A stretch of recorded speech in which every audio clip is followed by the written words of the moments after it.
Hey guys, it's Clovis, and I'm gonna do Immortals, so this is the last type we're up to. After this, I guess I can go back and do an occasional quest or two in the commentary series, but this is the last type of monsters we have to do, or rather that because I've done all the other ones, so yeah. Immortals, okay, so I don't really know where to start with them, because there's a lot of stuff to say about them, but I'm not as enthusiastic about Immortals as other people are, because I don't know, I've kind of gotten over them already. They're just old, ridiculously strong effect cards with weird synergy, strange interactions, and I'm not as enthusiastic to do Immortals as I am other cards, but in saying that, I may as well do them, because, you know, I'm here now. We've done all the other ones, we may as well do these, so let's go through them one by one, talk about their effects. May as well, considering you've clicked on the video for Immortal commentary, you may as well go through all the effects here. So Mucus Yoke. Before I start with each individual effect, actually, we'll look at the destruction effect. All the Immortals have the same destruction effect. You can see at the bottom, it transforms all adjacent spaces to crush terrain when the card is destroyed. And also Immortals, which you probably know by now, can go over crushed terrain without being destroyed, and also gain a terrain bonus movement and damage from the Immortal terrain. So that's why it makes them such an interesting type. So not only is that like already OP, but the effects you get on these cards are just ridiculous. So Mucus Yoke, every time it moves, it reduces the opponent's LP by 50 points. Which doesn't seem like a big deal, but let's imagine you have where is it? Where are the fiends? Here we go. We'll go to 32 deck cost, and it should be there. Yeah. So imagine you have Cruel out. You have this face up in defense, which increases all LP damage by 200. If you have 3 of them out, that's a 600 increase. So that would mean every time you move the Mucus Yoke, you do 650 damage if you had that set up. And if you move it 2 tiles, obviously that's 650 plus 650, so yeah, you deal, if you had this face up, you could move it back and forth and deal 1300 damage every turn if you had just 3 face up Cruels. I mean, you can increase that by another 100 or 200 if you include Midnight Fiend, but you guys get the idea. The effect is pretty stupid. Here is also the monster model, which is actually pretty unique. I actually quite like this one. I might even stick it as my deck leader just so I can show you guys the leader ability, the low level leader ability, with the terrain change and open opponent's card, which I will go over the leader abilities again in a second, but for now we'll just stick that as a deck leader. Maybe. We might not. We'll see. Javadoc Demise, probably the most broken one of all the Immortals. When it's face up in battle, it takes control of the opposing card. When the controlled monster is destroyed in battle, this card is revived in the controlling summoning area other than its current location. The nature of the effect and destruction of features over the monster that are taken over are rendered ineffective. So basically that means you can use this and it will override any effect they have, like any flip effect or anything like that. Once this flips over, it'll just take that card and like override all their effects. So I'm pretty sure that means you can take Man-Eater Bug, whereas normally if you went to attack that card, it would flip up and kill you. This one, it would override it. I'm pretty sure that's what it means. Otherwise, this card wouldn't actually really be as effective. Also, interesting monster model you would see there. The picture looks scary, but the monster model is actually, yeah, the head. And then I'm pretty sure when it attacks, that's when the eyes from the inside come out. But the idea of a dragon head, like a fested dragon head as a monster, not a bad concept. My favourite thing about that card is actually, yeah, the monster model and the picture there. The picture looks quite threatening there. Soul Eater. This card is scary as hell, so when this is in face-up defense, it sucks all the monsters out of the graveyard and gives this card 200 attack and defense, so already that's significantly high. In the Rock video I showed Muka Muka, that card is broken as hell. You also have cards like Swordstalker, the 100-point bonus per card in the graveyard is already pretty powerful. Soul Eater kind of doubles though, because this takes all the monsters out of the graveyard, it prevents them from being revived. So yeah, that's also a neat little thing to mention. Means the enemy can't use Monster Reborn or anything to get their card back. It means you can't do that either, but it's fine. You just don't include those cards in your deck, and it's not an issue.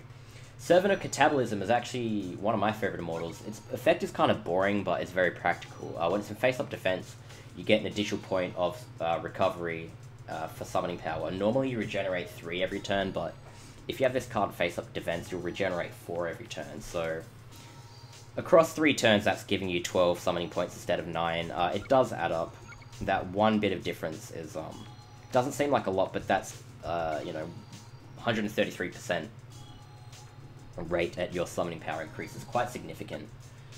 Alright, Electromagnetic Bagworm is probably like the weakest one.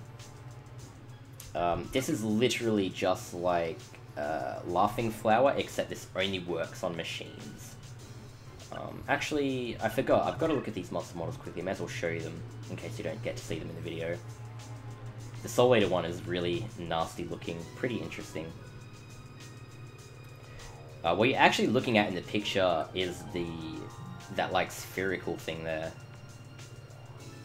Yeah, see that in the picture? You're actually looking at the bottom part, that like round area at the bottom. You may not be able to tell, but that's what it's supposed to be. Really cool monster model actually, very dark looking. And here's Servant of Catabolism quickly. Very cool looking card. I actually really like this one. It's like a very... looks like a really unique Aqua Amphibian type card. Which is a very strange like Amphibian Alien type creature with a nice little musical instrument and kind of like a shell on its head which contains, I don't know, whatever is inside there. And of course, Electromagnetic Bagworm, which based on the picture you probably can tell what it looks like. It's just a bunch of circuitry. But it's actually done pretty well. These are all like motherboards, like legitimate computer motherboards. It's probably like an actual scan of a motherboard there, printed out onto like a shape there. And then you've got all TVs around it with static. Your antennas, your video players, your speakers. And I assume this is some sort of audio interface for speakers. It could even be... I don't think it's a record player, but, I mean, yeah, we're looking too much into it. We've got our antennas sticking out here as well. Pretty interesting looking monster, actually. It would be nice to have this as a deck leader in, like, an anti-machine deck. It'd be a pretty cool concept, but... the monster itself is not that useful, so... Rigorous Lever, one of the cooler ones. When you flip it up, it destroys both players' hands. It's the only effect, I think, that destroys hands in the game, so that's why it's so powerful. It's also pretty decent, 1600 attack for 3 stars. And it has a really cool looking scythe. Very, very cool looking weapon there. And a unique monster model. I'm not going to say what its mouth looks like. I'm just not going to say it. You guys probably already know what I'm talking about. If not, it's probably better you don't know.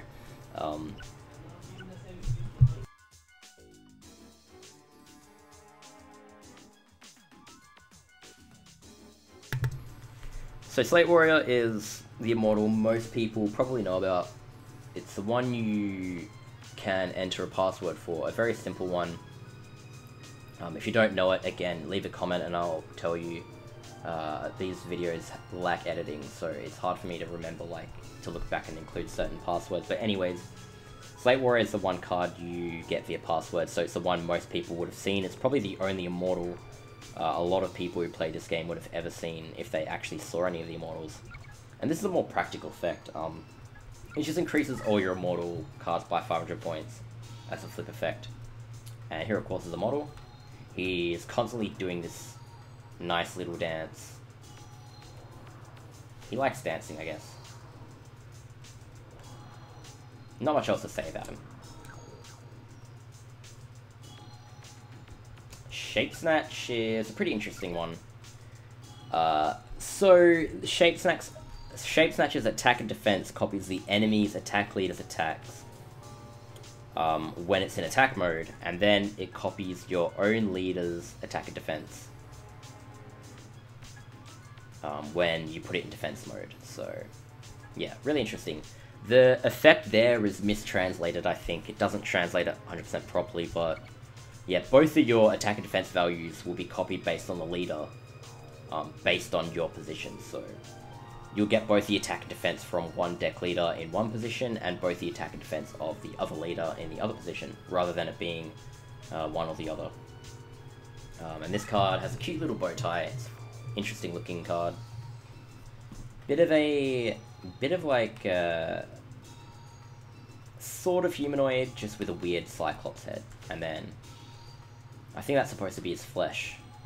If you look at his torso, the orange stuff, it matches the color of his arms and his head, so I do assume that is actually looking at his bare body there. Time Eater is not too amazing. It doubles the countdown for all spell bindings. You have cards such as Ancient Jar, which just stop them from counting down, which is a lot cooler, a lot more powerful, but this card is actually pretty cool looking. It's one of my favorite models of all, like, the big ones. You notice in the picture you only actually see the clock, but obviously they didn't want to make him a giant clock, so they gave him a complete model. And yeah, he's one of the bigger monster models in the game. He's quite gargantuan. He's up there with, like, Millennium... What's his name? Millennium Golem and cards like that. Those big dudes all use that. Okay, so now we're getting to the two, like, biggest immortals. These are the most powerful ones, damage-wise. Carrot Idol has the most devastating effect of any monster in the game, I'd say, so... When this is in face-up and defense and the turn starts, it draws every single other card on the field one space towards Carrot Idol. The reason why that's so important is because this deck naturally leaves a bunch of Crush Field around, so... you'll see that in action, I think. I'm just going to do one duel against the final boss with an Immortal deck, and that'll be the demonstration. Moisture Creature, however, when it's in face-up defense, it disables the enemy's leader abilities, which is the only thing in the game that actually does that. That's a pretty huge effect, depending on the circumstance. Like, for instance, if you use it against Mai or Seto Kaiba, it means they won't be able to move 2 tiles anymore, so yeah, that's always interesting. Alright, so before you construct the deck, we'll quickly look at the power-up card. You'll see, obviously you want to ignore Paralyzing Potion. That's not really power-up, it's just an equip card that works on these cards. But you can't equip anything to any of these except the element cards. There's no Immortal-specific power-up card. And you'll also notice, while you can equip Crush Card to some of these cards already have the Crush Card effect built into them. So yeah, it's pointless to include Crush Card on these. So your only real option, apart from the Megamorph card, which works on everything of course, is the elemental bonuses. So you need to be a bit careful when constructing your deck. I am going to include a bunch of light and dark cards. That way I can just stick in some dark and light power-ups. 22, you know what, that's good enough. Our deck cost is already high, but these are the only monsters I really want to be putting in my deck to demonstrate them. I have a video showing how to get all the Immortals and everything, and demonstrating their effects and stuff, so I could have skipped out on all of this. But I'm just going to use these in the duel for now, because obviously you guys would want to see a duel, but again, you guys know I don't really like Immortals that much, so I'm not going to include a bunch of cards I don't particularly want to use. Anywho, let's go ahead and add some power-ups, seeing as that's the first thing we normally do. Again, you can't even use Horn of Light or Horn of Dark on any of these cards, unfortunately, so it kind of sucks, but... Chuck in 3 Megamorph, because that'll work on all of our cards, and then, if you look, we've separated the elements so that we have only light and dark cards. So we have 12 light cards and 11 dark cards. How does that work? Do we have 9? Yep, 9 dark cards, actually. So we can add in a couple Bright Castles. You know what, we may as well just add in 3, because our Bright Castles are the ones we want to power up anyways. And then we just add a Dark Energy for our dark cards. Why not? I mean, that's the best you can do when it comes to these decks. And then what else can we chuck in? We're going to be dueling the final boss with this deck, so... stuff we can do includes adding Dark Plant, which leaves the Crush Terrain everywhere, and that's, you know, kind of inexpensive, so that just lets us put more Crush Terrain on the field. And then it doesn't actually matter what else we add. Some Curse Breakers. You could even add Call the Haunted if you wanted to. That way you can start, you know, you add like stuff like Pumpkin. A bunch of support for a deck that normally doesn't have much support. We're broken enough as it is anyway, so what I'm actually going to do is include some Darkness Approaches. We can use that in tandem with effects such as Slate Warrior, which you didn't even include. So you know what, we may as well just actually not bother with it. I was going to include Slate Warrior, but I didn't, because I decided to make it dark and light only. So I'm going to be a bit more creative with the deck here. It doesn't really matter what cards we include. We can include any of these, actually, and still be able to face the final boss if we wanted to. And Immortal's broken as hell already, so yeah, doesn't really matter what we add here.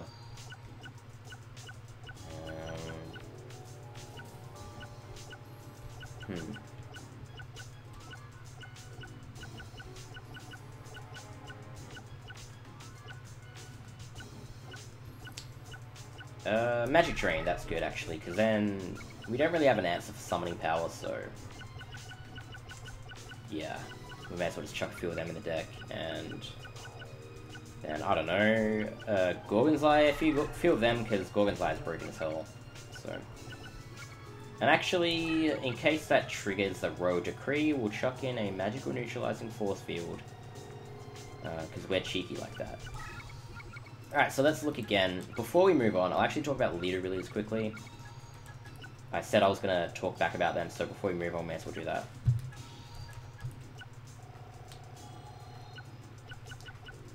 So normally it's level-based for leader abilities, but in the case of Immortals, if you look, it's actually not true.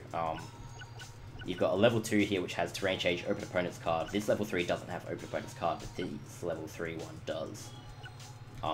That's because it's under 20 deck cost. If you notice, we go to deck cost sort, if you go to deck cost sort on the alternate thing, both of the Immortals that are under 20 have the same leader abilities. Then all the ones between 20 and 50 have the same. Or 20 and 40, my apologies. All have the Terrain Change without an Open Opponent's card. And as you get to 40 and above, you have level cost reduction for summoning same type, which is actually not too bad in a deck like this. If you have summoning cost reduction for summoning same type, and you use the Servant of Catabolism, that actually does get you pretty far. It means you can play a Carrot Idol or Moisture Creature every 2 turns, because that's 2 turns of regenerating 4 to make 8, rather than having to take 3 turns to summon one of them with 3 summoning points and then playing the 9-star creature. So it's not a bad effect to have level cost reduction on this ability. Otherwise you're stuck with Terrain Change. And if you go low enough to Mucus Yoke or Javadoc Demise, you get Open Opponent's card as well, which, why not? You are probably going to use the effect of Carrot Idol anyway, so as you draw cards closer towards you, you'll flip them up when they get next to your leader tile, if you set that up correctly. So, in saying that, yeah, the options are yours for your leader ability. I just picked the low-level ones, so we got 2 abilities instead of 1. We've already demonstrated the level cost reduction on a few types anyway, so yeah, I thought I'd just show the Terrain Change with the Crush. And let's go ahead and duel the final boss. Again, it's really not an impressive feat to defeat anyone with the Immortals, let alone defeating the opponents with any half-decent deck, but I figured we may as well demonstrate this strategy properly anyways, so we're actually going to duel this guy, because all of his cards, pretty much, are going to die on Crush.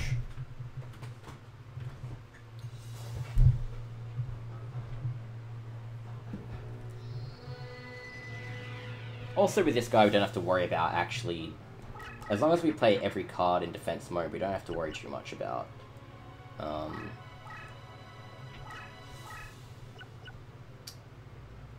what am I saying? You don't have to worry about actually losing our life points from Yoku and stuff, because he doesn't have any other burn cards, so.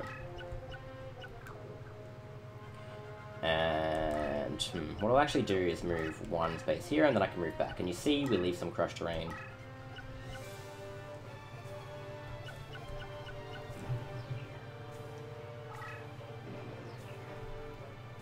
And then we just move back and create crush where we were. So here you can see 0 and 100 on crush terrain is 500 and 600. So yeah, I'll quickly set this down in defense here.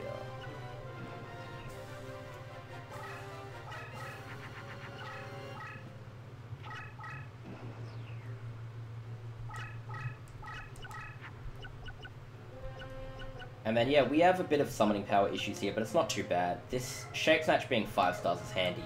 We're against a pretty strong deck leader, so we get the attack and defense values of a 7-star card, despite having a 5-star card here. Again, if you're against a low-level deck leader, that effect is useless.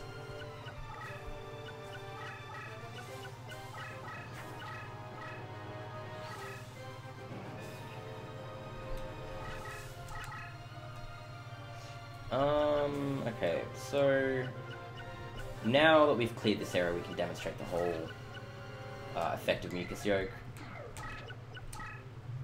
50 for one movement and 50 for the next. So we can just do this for the rest of the thing until he dies. You can even create multiple Mucus Yoke and just move them all at the same time. All 3 of them twice in the same turn and just start racking up damage. And I'll skip this battle because this is only Suijin attacking here.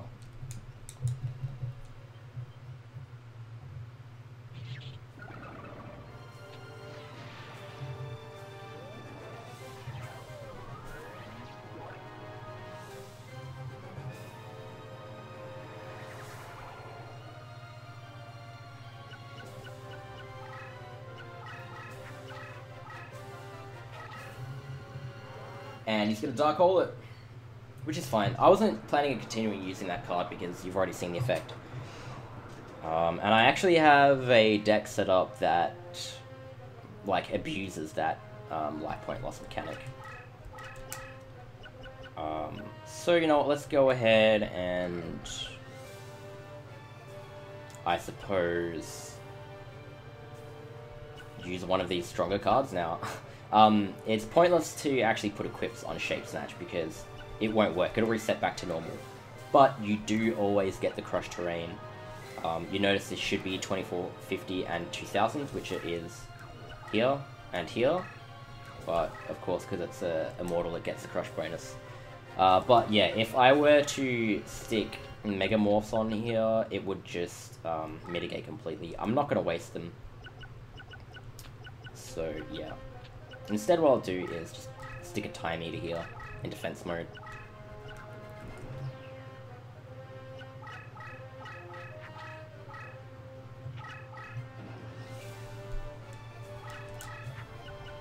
And Servant of Catabolism, here we go. So now we can actually demonstrate the effect of this card. This card is awesome. I really, really, really like this card. So yeah, normally, alright, look at our summoning points. So we're at 4, normally regenerate 3, so we should have 7 next turn, but it'll be 8 next turn because of this effect. Again, it just increases the rate at which our summoning points recover.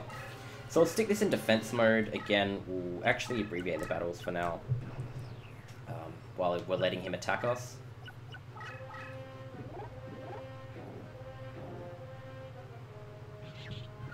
And then, of course, you can see more of the Crush Destruction. That's obviously going to kill his card because this guy's the final boss and he only uses powerful cards.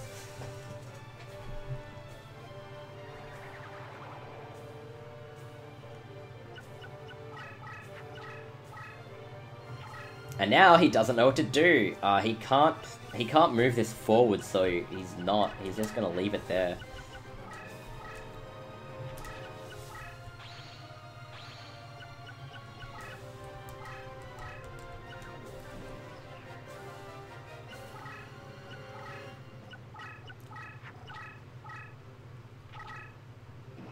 And again, we bump up from 5 all the way to 9. Alright, this is a risky move, because this has no life points, but as long as he doesn't use a Ryoku, we're fine. I don't think anything he has without Ryoku would actually do 4,000 damage. So I'm just going to leave this here, and then when that dies, it'll leave more Crush Terrain. And then we can continue the pursuit of encasing the arena with Crush. Again, I could have done that if I wanted to and gone back, but you guys get the idea. You guys get the idea.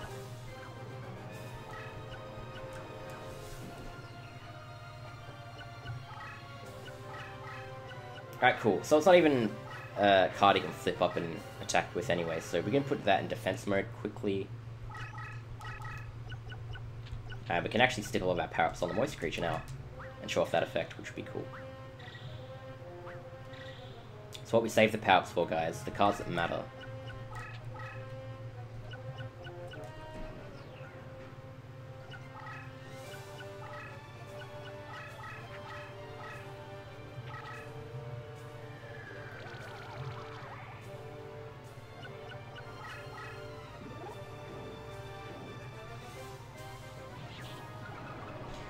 Yep, go ahead and kill the Immortal creature, and then leave the Crush.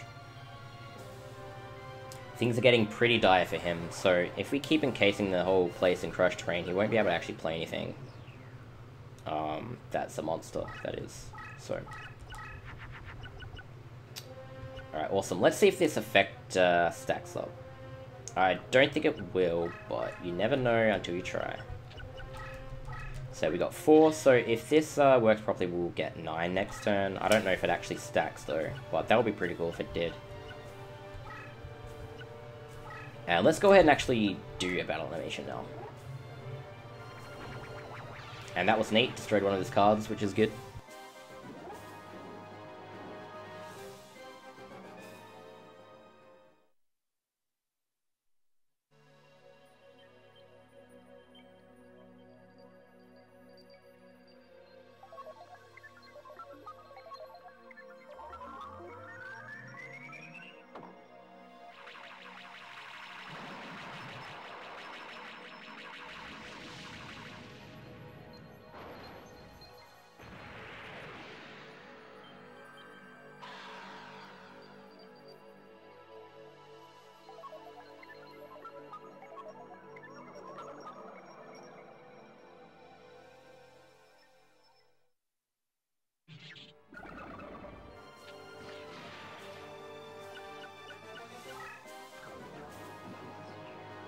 Again, we'll watch his summoning points. If it hits 9, we know it stacks. If it's not 9, we're screwed. And it's 8, so yeah, it doesn't stack, so we may as well just get rid of this card. We can actually Magical Neutralize and Force Field. I was going to... You know, I was going to use it here. But I might just kamikaze this, that way this creature dies. He obviously wants to attack us here, but he's not, because there's Crush Terrain there.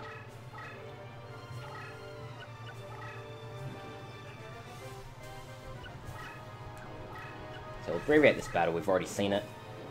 And we take a decent hit here, actually.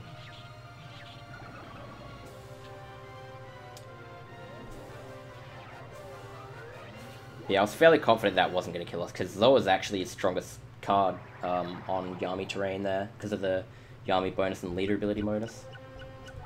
And I'll actually, you know what, I can just casually play one of these. I'll actually dump the Dark Energy here.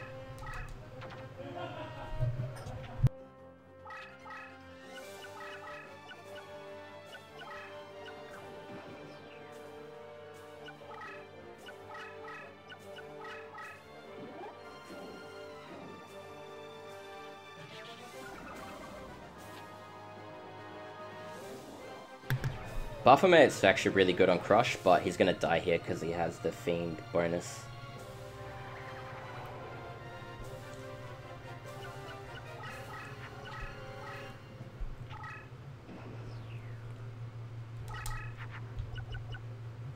Alright, now we can finally demonstrate Carrot Idol, I guess. I'm just going to move around here and just play Carrot Idol here, and you guys will see exactly what happens.